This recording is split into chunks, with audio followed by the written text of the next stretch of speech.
Assalamualaikum warahmatullahi wabarakatuh. Alhamdulillahirabbil alamin wassalatu wassalamu ala asyrofil anbiya'i wal mursalin wa ala alihi wa ashabihi ajma'in. Rabbi shrah li sadri wa yassir li amri wahlul 'uqdatam min lisani yafqahu qawli, amma ba'd. Kami dari kelompok 3 yang beranggotakan Ahmad Riyauddin dan Salma Rashidah. Di sini kami akan membahas materi yang berjudul cara membuat latar belakang penelitian.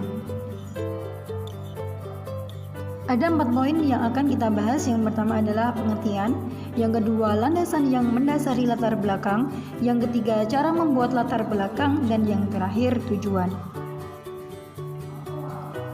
Yang pertama, pengertian. Latar belakang adalah dasar atau titik tolak untuk memberikan pemahaman kepada pembaca atau pendengar mengenai apa yang ingin kita sampaikan. Latar belakang yang baik harus disusun dengan sejelas mungkin dan bila perlu disertai dengan data atau fakta yang mendukung. Latar belakang masalah adalah informasi berkenaan dengan fenomena yang tidak sesuai dengan harapan ideal. Latar belakang dapat pula mengandung perbandingan dan penyempurnaan atas tulisan mengenai topik yang sama sebelumnya. Oleh karena itu, latar belakang merupakan suatu bagian penting dalam penulisan sebuah karya tulisan. Tujuan dari penelitian adalah untuk menemukan atau mendapatkan suatu data untuk keperluan dan tujuan tertentu. Oleh karena itu, penelitian atau riset harus dilakukan secara ilmiah berdasarkan pada ciri-ciri keilmuan. Yang pertama, rasional. Maksudnya adalah penelitian harus dilakukan dengan cara yang masuk akal atau rasional sehingga dapat dijangkau oleh nalar manusia. Yang kedua, empiris. Maksudnya adalah penelitian harus berdasarkan sumber pengetahuan yang diperoleh dari hasil pengamatan indera manusia. Dengan begitu, metode tersebut juga dapat diamati oleh orang lain. Yang ketiga, sistematis. Maksudnya adalah penelitian harus dilakukan melalui langkah-langkah tertentu yang sifatnya logis dan teratur sesuai dengan sistem yang telah diatur sehingga dapat menjelaskan rangkaian sebab akibat suatu objek penelitian. Jadi, dapat disimpulkan bahwa latar belakang penelitian adalah penjelasan singkat mengenai fokus dan tujuan penelitian serta dapat memaparkan gambaran umum teori yang merangkai topik atau permasalahan yang akan diteliti serta fenomena yang terjadi di lapangan secara spesifik dan empiris. Yang kedua adalah landasan yang mendasari adanya latar belakang. Dalam penulisan karya tulis ilmiah, latar belakang tentu harus ditulis secara ilmiah dan sederhana. Untuk dapat dikatakan ilmiah, sebuah latar belakang harus mengandung beberapa landasan, di antaranya yang pertama landasan yuridis. Maksudnya adalah berdasarkan peraturan-peraturan yang berlaku. Jadi, dalam menuliskan latar belakang, kalian harus mencari landasan hukum yang berlaku, landasan peraturan yang ada, sehingga tulisan atau alasan yang kalian sampaikan berdasar hukum atau peraturan yang kuat. Hal itu sangat penting mengingat dalam membuat sesuatu tidak diperbolehkan untuk menentang peraturan atau hukum yang berlaku dan harus sesuai dengan peraturan yang telah ada. Yang kedua, landasan empiris. Landasan empiris adalah data-data nyata, kondisi kekinian yang ada di lapangan atau lingkungan. Landasan empiris dapat digali melalui kajian pustaka, observasi, atau wawancara. Tujuannya yaitu guna menemukan kondisi senyata mungkin yang dapat mendasari kalian melakukan penelitian tersebut. Yang ketiga adalah landasan teoritis, yaitu pendapat-pendapat ahli. Dalam memberikan argumen tentang sesuatu hal harus didasari oleh pengetahuan yang telah ada ataupun pendapat ahli. Dengan begitu, argumen yang disampaikan dalam pembuatan sebuah latar belakang dapat digunakan. Dan yang terakhir, landasan penelitian terdahulu. Ini merupakan landasan yang keempat. Maksudnya adalah masukan penelitian terdahulu atau penelitian yang telah ada. Ini digunakan untuk mempertegas alasan peneliti dalam memilih mengembangkan hal tersebut. Penelitian terdahulu bisa didapatkan dari jurnal-jurnal ilmiah. Bismillahirrahmanirrahim. Jadi di sini saya akan melanjutkan penjelasan mengenai latar belakang, yakni cara membuat latar belakang. Jadi setelah kita mengetahui apa itu latar belakang, kemudian landasan dari latar belakang itu sendiri, kita mulai untuk membuat latar belakang yang baik dan benar. Pembuatan latar belakang itu pertama bisa didasarkan pada konsep 5W1H, yakni mulai dari what, who, where, why, when, dan how. Jadi mulai dari apa yang terjadi, siapa yang mengalami kejadian tersebut, di mana kejadian tersebut, mengapa kejadian tersebut terjadi, dan bagaimana kejadian tersebut terjadi. Nah, di sini pada masalah latar belakang sendiri itu setidaknya berisi mengenai yang pertama, masalah diteliti, yakni adalah masalah aktual yang terjadi di lapangan. Kemudian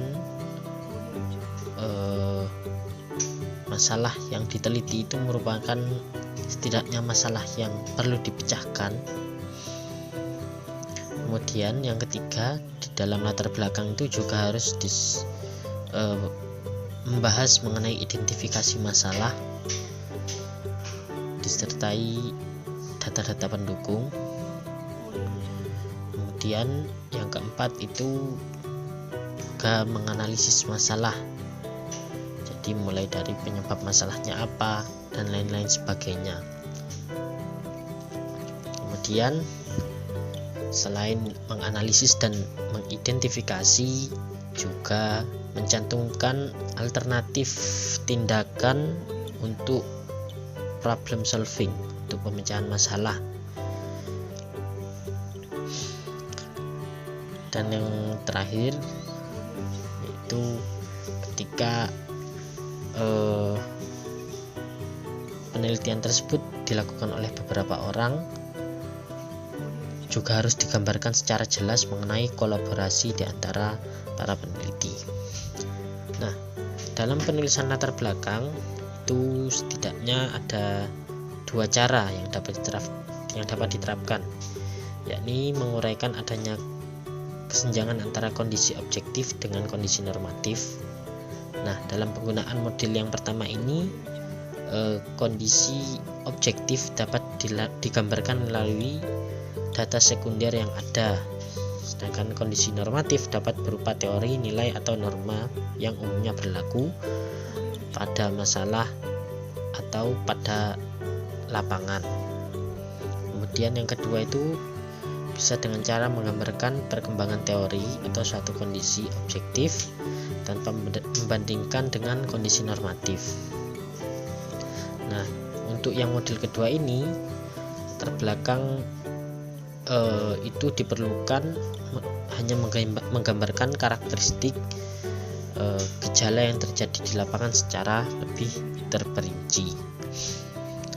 Nah, latar belakang sendiri itu juga bisa dituliskan secara deduktif. Jadi dengan mengangkat suatu teori tertentu dan mengembangkannya kepada partial yang merupakan bagian dari teori tersebut. Jadi melihat berdasarkan teori ini, kita lihat masalah tersebut apakah unik untuk dibahas ataukah sudah pas dengan teori tersebut dan lain sebagainya. Kemudian tujuan dari latar belakang sendiri, yakni latar belakang itu pertama setidaknya itu memberikan informasi mengenai fenomena atau problem yang diteliti. Jadi fenomena tersebut menarik untuk diteliti. Di situ mengenai informasinya ditulis, kita dapat mengetahui dari latar belakang. Kemudian yang kedua, juga latar belakang itu dituliskan untuk menunjukkan alasan atau apa yang melatar belakangi peneliti meneliti masalah tersebut. Kemudian yang ketiga itu latar belakang juga menyajikan gambaran mengenai pemikiran ilmiah. Nah, hal tersebut dapat menuntun pembaca menuju kepada pemikiran yang logis. Kemudian yang keempat, latar belakang sendiri itu juga mengidentifikasi serta menggambarkan sejarah ataupun kronologi serta sifat dari masalah penelitian. Nah, mungkin itu yang dapat kami sampaikan. Di sini kita paparkan mengenai contoh dari latar belakang. Di sini kami mengambil contoh dari perpustakaan IAIN Pekalongan, yakni di Khalfiyatul Bahthi an Dirasah Lughati Arabiyah bil Manhaj K13. Mungkin sekian yang dapat kami sampaikan, kurang lebihnya mohon maaf. Assalamualaikum warahmatullahi wabarakatuh.